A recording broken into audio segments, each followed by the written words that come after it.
सिलसिले को आगे बढ़ाते हुए खबर शामिल करते हैं गुजरांवाला से, जहां Punjab professors and lecturers association और पंजाब एजुकेटर एसोसिएशन का एक मुश्तरका हंगामी इजलास सामने आया है।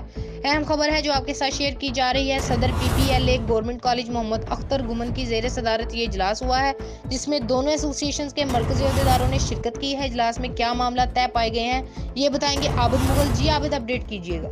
हाँ जी बिल्कुल। गवर्नमेंट कॉलेज में पीपीएलए के सदर मोहम्मद अख्तर गुमन की ज़ेर सदारत PPLA Punjab professors and lecturer association और पीईए पंजाब एजुकेटर एसोसिएशन के अहदेदारों का एक मुश्तरका हंगामी इजलास हुआ है, जिसमें दोनों एसोसिएशन के मरकजी अहदेदारों ने शिरकत की है। और इजलास में 12 सितंबर को गुजरांवाला में मुनक्कद होने वाली एहतजाजी रैली के हवाले से प्रोग्राम को हतमी शक्ल दी गई है। और ये एहतजाजी रैली कॉलेज और स्कूलों के असातिज़ा के यकनकाती एजेंडा पे प्रोटेक्शन के हवाले से निकाली जाएगी। इस मौका पर पीपीएलए के अहदेदारों professor Syed Shujaat Ali, professor Mohammad Akhtar गुमन, professor Mukhtar Naqvi, Mohammad Akbar अजीम, हाफिज़ मोहम्मद मुश्ताक और पीईए के मोहम्मद सफदर, मोहम्मद आमिर भूटा, खुरम शहजाद और अली सकलैन ने खिताब भी किया और कहा कि कॉलेजेस और स्कूलों के हज़ारों असातिज़ा को कंट्रैक्ट से मुस्तकिल करने के बाद इनका पर्सनल अलाउंस ख़त्म और कई सालों की सर्विस भी ज़ाया होने के अलावा इनको माली नुकसान पहुँचाया गया है, जो सरासर ज़्यादती है। इजलास में दोनों एसोसिएशन के अहदेदारों ने 12 सितंबर के एहतजाजी प्रोग्राम को हर सूरत में कामयाब बनाने के लिए डिवीज़न भर के कॉलेजेस और स्कूलों के असातिज़ा को